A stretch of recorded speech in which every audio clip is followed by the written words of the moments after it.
going, viewers? Mr. Incredi-Brony's back and he's rolling punches, baby. Welcome to Incredi-Brony React. We're going to be doing another ranking tier list video today, and it's going to be on all the Pixar movies.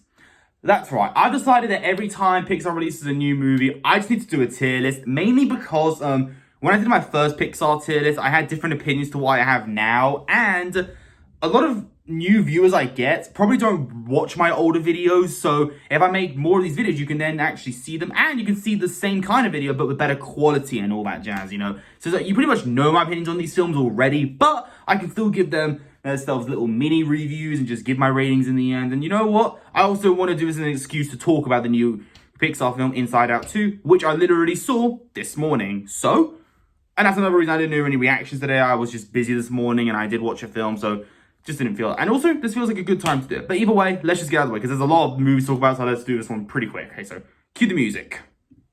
1, 2, 3, boom. Now, I've done something that I've never actually done before when I've done a tier list. I actually made the tier list my own in a way. What I mean is that I made the categories their own names. So it's from D to S, but I gave them all a name. So, and they're kind of like Pixar quotes. So the D tier is put the thing back where it came from. If you know which one that is, comment down below. Then there's can cook, but the fearless can be great. Again, see if you can get that quote. Next one is beautiful butterfly, but could be better. And then we have A+113, which is a cool reference if you get it. And then finally, super duper. Again, if you get these references, comment down below. Either way, let's do all the Pixar movies. And again, it's going to be in chronological order from 1995 all the way to 2024's Inside Out. So you know what? Let's get into this. Starting off with the original Toy Story, the one that started it all. And I believe the first computer 3D animated film ever, which is insane. And whilst the animation does look a little bit janky in some aspect, it's barely noticeable, and I still have a really good time with this film. I think it's an excellent start to Pixar's library, and I always love the story of Woody and Buzz. Like, it's a whole enemies to lovers, well, not really lovers, but you know what I mean, like enemies to best friends scenario. And I think Buzz's like writing is so good, how he thinks he's the real Buzz Lightyear / Space Ranger, but he's just Mr. Lightbeer or Mrs. Nesbit.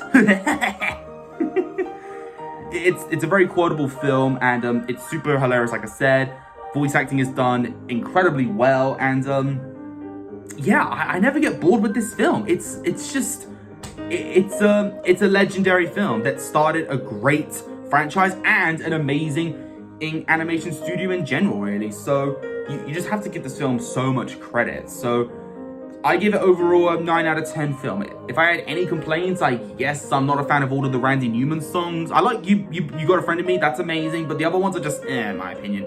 Other than that, it's super duper, going in the S tier. I don't know what else to say. It's a 9 out of 10 film. What else can I say? Okay, then we have A Bug's Life, second in the category, and I believe this was also directed by John Lasseter, who also did Toy Story 1 and 2. Honestly, pretty good actually. Not the best of the Pixar classics, but still a pretty fun film that I think deserves a bit more appreciation. It also has probably one of my all-time favorite Pixar villains, like Hopper. I love his like intimidation and his design, and Kevin Spacey does a great job voice acting him. Flick is a pretty likable protagonist, and I like the circus bug thing. I think it was a pretty good storyline. Not the most exciting film, but still, I have fun with it every now and then, and I don't mind rewatching it whenever I feel like it. So yeah, overall, good times. So I'm putting it surprisingly in the B tier. B for bugs, and also beautiful butterfly, but could be better, you know? And overall, I give it a 6 out of 10. That's what I would give it. Okay, then we have Toy Story 2. I have an entire video explaining how this is my all-time favorite sequel, so I don't need to bother with this. This is 100% going in super duper. So much better than the first film in pretty much every aspect. 10 out of 10, okay? The introduction of the new characters, especially Jessie, was a really smart choice. I think this film was more charming than the first one, and I find it more rewatchable, mainly because I like the invention war with Buzz going out his way to save Woody, and I love his quote just telling him, I traveled all this way to save that friend because I believed in him. It always gives me chills, and I think this film was more intense than the first one. Like, the toys have to go across a road, they have to go to an airport. There's like so many scary stuff happening. So it's always tense to watch. And Stinky Pete, the prospector, was a really good twist villain. I was not expecting that at all. And overall, yeah, great times. And also, We have Al, who is part of the series created by you, Captain Hampton. So look at that. That's kind of epic as well. So I have really nothing to complain about. I just love Toy Story 2. It's my all-time favorite sequel. I don't care what anybody says. Check out my video if you want to see my full in-depth, but yeah, 10 out of 10. Okay, Monsters, Inc. Speaking of 10 out of 10s, another absolute masterpiece by Pixar right here. The first Pixar film, not directed by John Lasseter, I believe. It was Pete Docter, who is the new CEO, who, despite his conversation he had a couple days ago, which we'll not talk about the whole sequel thing, but let's not talk about that. This is right now. Yeah, again, super duper, okay? I think it has the best concept of any movie I've ever watched. Like, monsters needing to scare children to gain energy for their world. I think it's just genius. And Sully and Mike are absolute iconic duo. I honestly kind of love them more than Woody and Buzz personally, but I still like Toy Story 2 more as a film. Still, every character in this film is basically iconic. Randall's was amazing. Roz, absolute legend. Wazowski, he didn't file your paperwork last night. Celia, absolute icon. Voiced by Jennifer Tilly, who I'm pretty sure is the voice of Tiffany from the Child's Play franchise. So it's not the first time she's played a character who dates a short monster. Must be a thing. Yeah, Henry J. Waternews, the CEO of Monster Incorporated, being the twist villain working for Randall was just insane. And I just love the message of, you know, child laughter is stronger than screaming. I love that. And Boo, absolute adorable legend. Just everything about this film is just amazing. And it's also, again, just like Toy Story 1, it's just too quotable. Welcome to the Himalayas. Okay, Finding Nemo, another absolute icon and classic film. And a film that actually made my father the way he is now. This film actually changed my dad. He remembers watching this film back in the year I was born, and he promised he's gonna be just like Marlon. He's gonna be protective and make sure I never get lost. And whilst one time I did actually run away one time, it's a whole other story, but he still saved me. My dad is basically Marlon from this film, so this film does speak to me more now as an adult, now that I know that this is the film that made my dad, honestly, a better dad than he already is, okay? I love this film, and I love the visuals as well. This is honestly when Pixar started to actually make really beautiful visuals. I still think Toy Story 2 and Monsters Inc. look amazing, but Finding Nemo is when the peak started to happen with Pixar animation. And again, just like Monsters Inc., all the characters are pretty much iconic. Love Marlin, love Nemo, love Dory, love of Bruce, love Gil, and I love Crush. Righteous dude, grab shell. And yeah, Andrew Stanton, I want you to direct more Pixar films because this and WALL-E are just such icons. So yeah, Finding Nemo, I'll give it also a strong 9 out of 10. I'm definitely putting this in super duper. Okay, The Incredibles. See that? Y'all see this? Look. Do I need to explain why this is my all-time favorite movie of all time? Like, I don't think I need to. I really don't. Okay. Awesome characters, awesome action, awesome animation, awesome villain, awesome and everything. You can't get enough of this. I just can't. Honey, where's my super suit? No capes. Just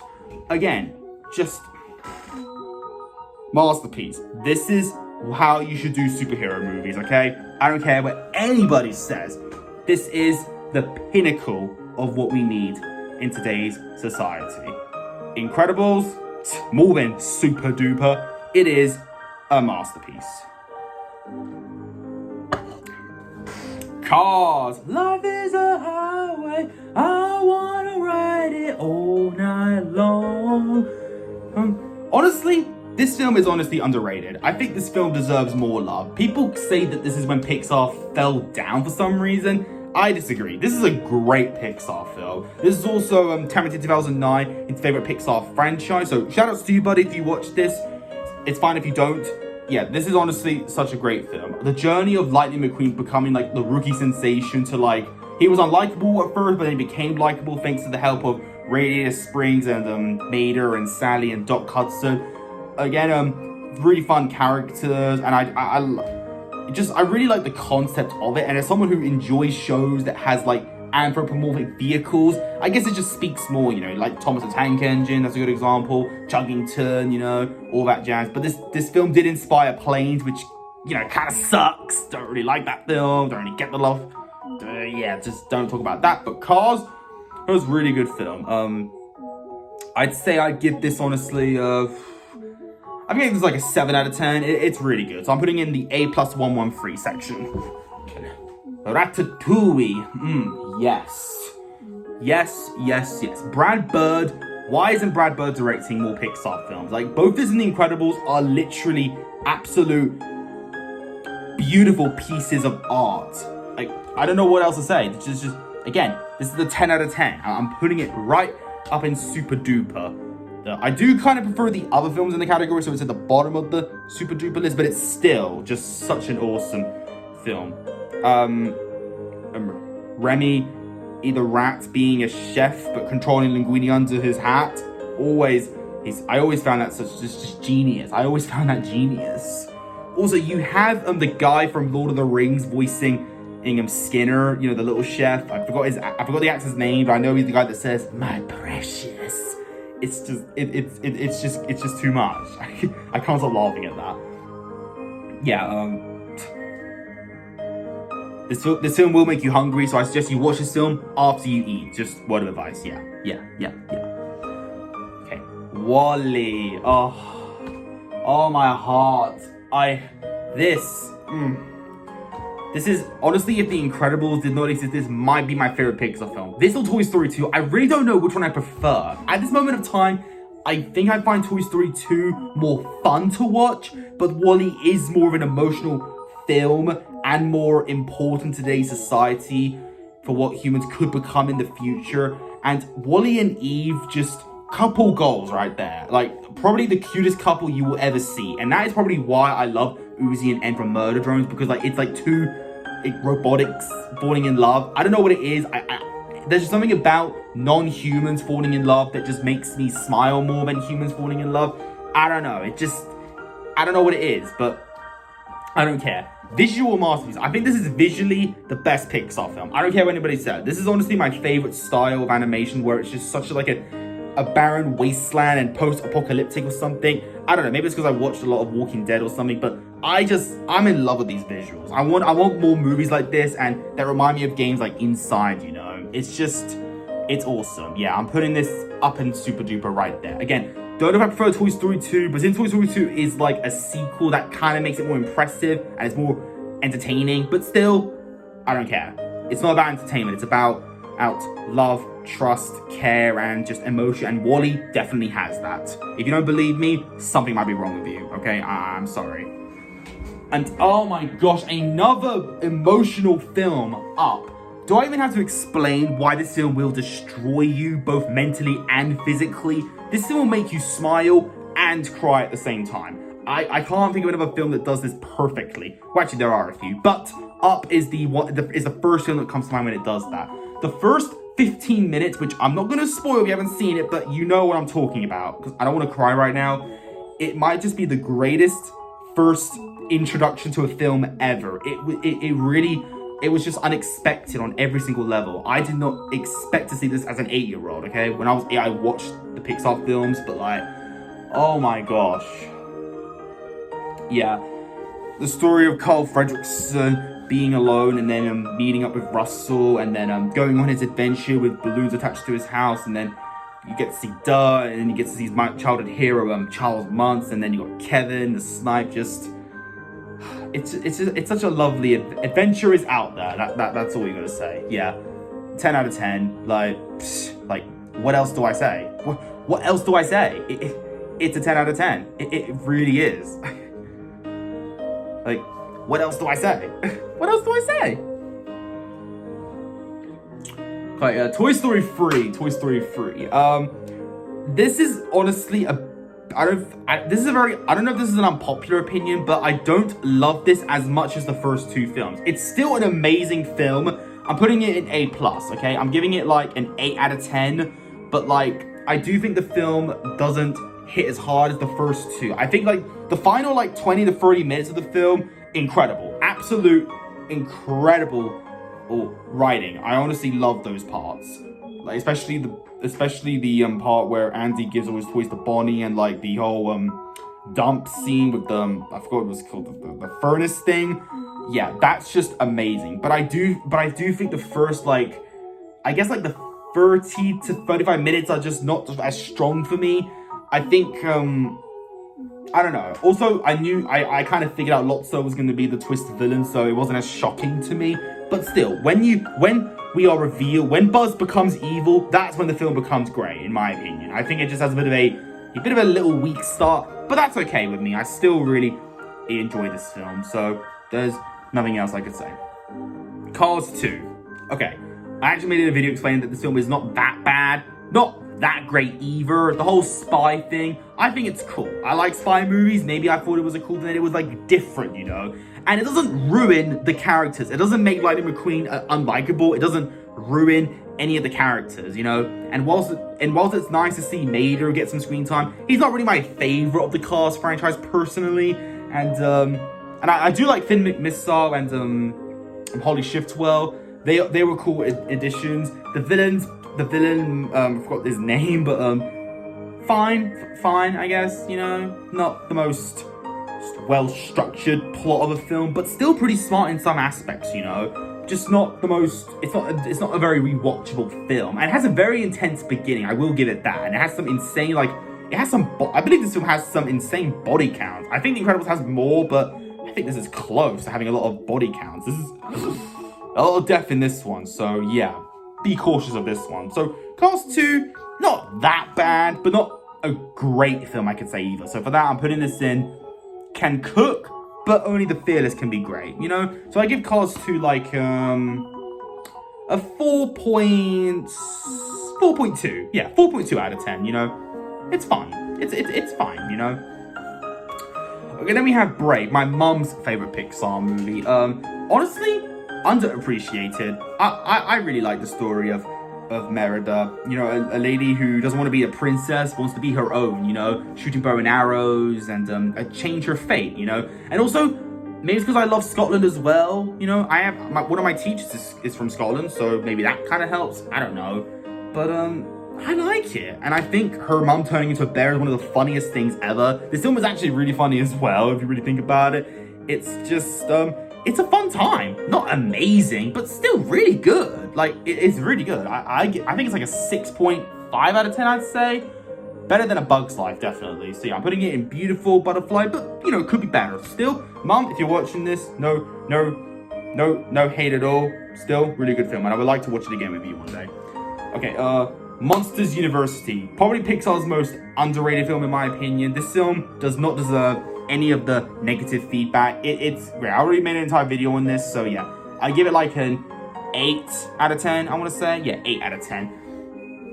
And I like the whole story of how Mike and Sully became friends in the first place, and the scene where Mike and Sully are like in the human world by the little water. It's a beautiful conversation. I think it might be the best scene in like any of the Monsters films, so that's kind of boosts up for me a little bit. And the new characters as well of Ooze McCap are pretty fun too.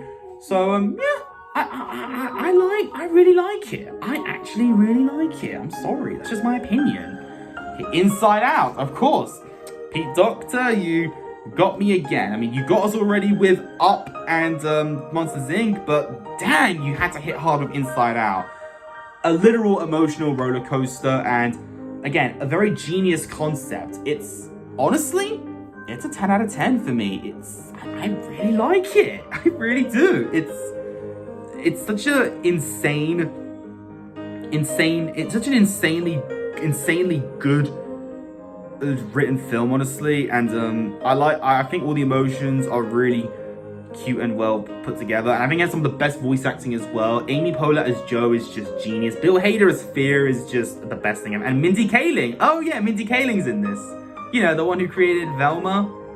Yeah. This is 2015, so she's cool. She's cool now. Yeah. But yeah, let's not forget about Bing Bong, rest in peace. So, yeah, this film definitely made me appreciate how much I like to show my emotions. And that's probably why I'm really good at being a YouTuber, because I actually show emotion. I'm actually honest with my feelings whenever I'm angry, upset, happy, or, you know, over the top. Honestly, I want to know what my mind looks like. I now want to see what my little buddies here look inside. I want to know. They probably look, they're probably discs or they're probably OCs. I don't know. Either way, 10 out of 10. Oh yeah, this film came out in 2015, didn't it? What other film came out in that year? Oh yes. The Good Dinosaur. Yeah, there has to be at least one stinker. Probably one of the worst animated films I've ever seen in my life. How has this film got nice backgrounds but some ugly character design? Every time I look at this film, I just think, disgusting! Like, I feel like most Pixar fans will agree this is one of the weaker Pixar films. Listen, if you like dinosaurs, maybe you'll like this one. But I like Jurassic Park, I like Disney's Dinosaur from 2000, and I like Ice Age 3, Dawn of the Dinosaurs. But this is just not fun. It feels like a Lion King ripoff in a way where, like, you know, Arlo is like Simba, wants to prove he's good, and then his father gives him a good pep talk, but then he dies off screen, and then he meets this other character who's like Pumbaa a little bit, but no. Spot, the kid, I think that was the kid's name, Spot. He was not that funny. It wasn't funny. This film is not funny. It's not really that cute at all, and I didn't really care about it that much at all. I also think it's really stupid that the meteor just missed Earth. Scientists probably despise this film, and also I was excited for this. My cousin wanted to really watch this film because they also love dinosaurs, so yeah, shout outs to you, buddy. I was excited because it was Pixar, so I took him with it, and I just stood there in the cinema like, what am I watching? So yeah, Good Dinosaur, 1 out of 10. Put that thing back like where it came from. Just yuck. I wish I could show you a video of me destroying my DVD from back in 2019 when I actually had Good Dinosaur on DVD. I'm so mad my cousin got me that for my birthday. I destroyed it. I wish I could have recorded it, but I couldn't because I didn't have a YouTube channel back then, so dang it! Anyway, let's continue on with a good film, Finding Dory. Not as great as Finding Nemo, but still a fun film overall. I think it definitely made me tear up when Dory actually found her parents. I think her parents were Charlie and Jenny, I think. I could be wrong. And the new characters are pretty fun too, like Destiny and Hank and Bailey. Was that his name, Bailey? I'm pretty sure Bailey's voiced by Phil Dunphy from Modern Family. That's actually pretty funny. It's a good film. It's good. Not that much to say about it. It's not amazing. Still pretty good. It has Sigourney Weaver in it, so that honestly makes it worthwhile. So yeah, I'll put it at the top of B tier. I'll give it like a 7. Yeah, 7 out of 10. Yeah. Okay, Cars 3. Definitely one of the better Pixar sequels. 9 out of 10 without a shirt. I've already made a video explaining about the Cars trilogy. It's actually really good. Like Cars 2, Cars, and Cars 3 is how I'd rank them all. But Cars 3 is easily one of the better ones without a doubt. It's great. It's actually it actually speaks to me as well. Like, I mean, it doesn't speak to me on a personal level, but it does kind of speak to me in a way because I do see myself as a little bit of an older generation now, and sometimes I like to teach younger kids the things that I grew up with and like get them into these kind of things. And I'm actually going to become a teaching assistant, fun fact. That's going to be my job in the real life, besides YouTube, of course, you know. I'm going to become a teaching assistant, so in a way I'm going to kind of become what Lightning McQueen is to Cruz Ramirez now, in a way. Also, Cruz Ramirez is probably my favorite character in the Cars trilogy. I love her story, and I think Cristela Alonso does an excellent job voicing her. It's a really entertaining film. The roller derby scene with Miss Fritter, you know, the bus drive, you know, I'm pretty sure that's supposed to be a joke on Magic School Bus, you know, seatbelts, everyone. Is it just me? Is that why they call her Miss Fritter? I don't know. Maybe I'm just thinking too much, but I just thought of that. I don't know why. And yeah, overall, it's just a really good and emotional film, and it just looks great as well. I think it was an improvement to Cars 2, and I think they should have ended it there. But if they make a Cars 4, I'll be upset, because that will ruin this really good trilogy. Unless it's good somehow, which I kind of doubt. But, Coco. Oh my gosh, another absolute masterpiece. Like, what can I say that hasn't been said about this film? Remember Me. it's just too much. It's too much. As someone who lost his grandfather in 2016 and this film comes out a year later, that hit hard. That hit hard on a very personal level, Pixar. Thank you very much. But I don't care. I love it. Santa Cecilia, Miguel, Hector, Ernesto de la Cruz, you know. Also an amazing twist villain as well. Just my mind was blown. I kind of figured that Hector might have been the great-great-grandfather, mainly because his tooth was similar to the guitar design, but that was just a thought. I didn't think that, I just thought. Well, think and thought is the same thing. But my point is, I thought. I didn't know, I just thought. But it was still shocked me when it was revealed, though. But the twist villain thing, dang, that was just wow. So yeah, please watch this film and definitely have tissues with you. You are going to cry. If it doesn't make you cry, then again, something is wrong with you. Or maybe you just cry on the inside. I don't know. Okay, oh, this is gonna hurt. Incredibles 2, the sequel to my favorite movie. It's good. It's good. It's a good movie, but I can't call it a good sequel, if that makes any sense. As a continuation, they should have done a time jump. The film is basically kind of a rehash of the first film in a way, but I mean, we get more Elastigirl, which is actually kind of a bonus to me, and there are some really awesome action sequences. The action sequences in this film are top notch, and whilst I do like the animation, I think the character designs feel a little bit off for me. But every scene with Jack Jack is honestly a 10 out of 10. Honestly, whenever Jack Jack's on screen, he honestly steals the show. Or movie in this case, I don't know. So, I don't mind this film, but I do have a lot of issues with it, how it feels like the characters are kind of written down, and the film isn't as funny as the first one, and I also am upset that they had to replace Dash's voice actor, and whilst the new VA did okay, but I do miss Spencer Fox. I mean, he's part of a band now, so that's really cool. Charlie Bliss, look him up, really good band. But the villain though, if it wasn't for the villain being terrible, I think I would have liked this film a little bit more, but Screenslaver sucks. Mainly because my mom figured out that Evelyn was already the villain the second she was on screen. She was acting way too weird. Yeah, I don't know. I don't know if this film is worth a watch. It's a 5.5 out of 10 for me. Okay, I'm putting it in the seats here. There are things I like about it, but there are also things I kind of dislike. So it's kind of a Cars 2 situation where it's not too awful, but it's just not that good, you know? I'm sorry. This is a sequel to my favorite film, so it kind of hurts. But Toy Story 4. I used to think this was honestly kind of bad, but I actually like it. Yeah, I used to think this film was awful, but it's not a bad film. It's I kind of like it. I don't know. Maybe it's because it's actually got great animation and the comedy's actually good. Also, Keanu Reeves is in the film, and as a Sonic fan, it kind of makes me excited. But I don't know. It's actually good. Yeah, I do enjoy it. Oh, by the way, what do I give Incredibles 2 rating? I think it's like a 5.5, and Coco's a 10 out of 10, yeah. And Cars 3 is a 9 out of 10. Toy Story 4 is like, it's like a 6.5, I guess, really. You know, it's fun. Soul, no. I'm sorry, I wanted to like this film. When I heard the concept, I was excited, but then when I watched it, I was kind of disappointed. It was just not really my cup of tea, I guess. It was just the comedy was bad. The exposition and filler in the explanation of how the souls work was just too confusing to me. I feel like Inside Out did it better because it felt like it went through it quickly, whereas this it kind of had to slow down the film.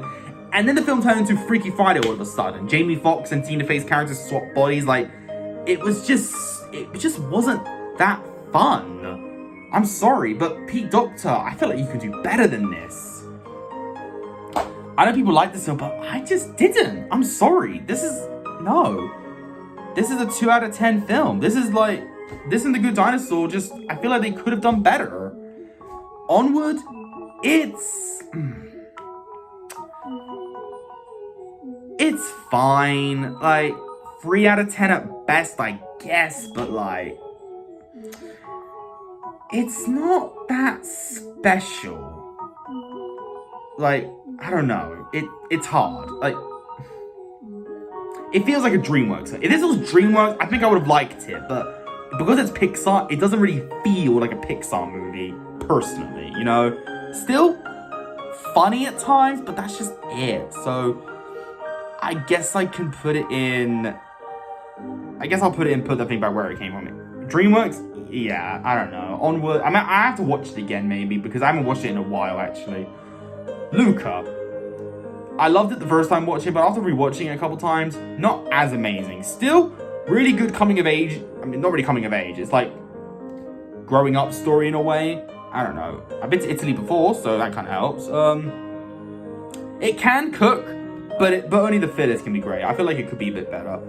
Turning Red. Okay, finally we're back at amazing Pixar films. This film is great. I don't think this film deserves any of the hate. This film is actually relatable, okay? Maybe not physically to what happens with Mei Mei turning into a red panda, which is like a metaphor of, you know, going through a period for the first time. And I think we need more films like this that do touch upon, like, you know, personal stuff like this that happens to our bodies, you know? I think that's a good thing that this film was addressing that. But I myself, when I was mad, back when I was younger, whenever I got mad, I did kind of become a red beast. So in a way, I do kind of become what Mei Mei becomes, like a red panda, which is, I mean, my monster wasn't adorable. It was kind of scary, but hers, absolutely adorable. I also love her friend, especially Abby. Abby is the MVP of this film. And I guess whilst the mum can be a bit too overprotective, still, it's a fun movie and it's also really funny as well. The music is lovely and I like how it's personal. It's also the first Pixar movie directed by a woman. Well, technically, Brave was made by Brenda Chapman, but there was a bit of weird controversy. I don't know. But Domi Shi, great film. Really great film. And also, there was also a twerking scene and it was funny. I actually laughed at that. Kind of reminds me of that moment in what was that show I watched? Was it Greenie's Grand Game? Yeah, right? Greenie's Grand Game, right? Yeah, I want a Greenie's Grand Game. So yeah, 9 out of 10. Super duper. I kind of love it. I'm sorry, I'm putting it in the S tier. I actually love this. It's fun. Lightyear. A very mixed bag indeed. Honestly, the twist of Buzz being an alternate Zurg was kind of interesting, but then the whole motive just kind of confused me. And this film is basically Interstellar, just not as amazing, really. And whilst Chris Evans is a great actor and all, I don't know why they just didn't bring back Tim Allen. And this film was supposed to take place in the 90s. It should have been more cheesy, not serious, if that makes any sense. You know, I like cheesy, so they could have done that. I don't know. Still, it's still a good film. I do still like it, you know, but I guess it could have just been more better. I do like the Buzz Lightyear of Star Command, The Adventure Begins film. I think I have that on DVD somewhere. I don't know where it is actually, but I do like that more. That works better for a Buzz Lightyear film, and Tim Allen does voice him, so kind of helps. And Elemental, okay, pretty good. Yeah, I liked it. It's definitely Pixar doing better, and well done, Peter Sohn, director of The Good Dinosaur, actually making a much more fun film and romance story it's no Wall-E, but it is definitely up there, I would say. It is. And then, of course, Inside Out 2. Not gonna get into spoilers, but I enjoyed it. I'd give it like, maybe like a 6.5, maybe 7, I don't know, 6.5, yeah. B tier, that's about it. That's how I rank the Pixar films, so, you know, I don't want to rank them right now because my video is already a bit too long. But yeah, viewers, how would you do the Pixar movies? How would you rate them? And I love you all, and I'll see you all in another day of recording. I'm sorry, but that's all I can do today. If you enjoyed this particular video, leave a like on it. Don't forget to subscribe if you're interested. Follow me on Instagram. And until then, stay positive, keep calm, stay safe, be incredible. And as always, Brony on. Peace.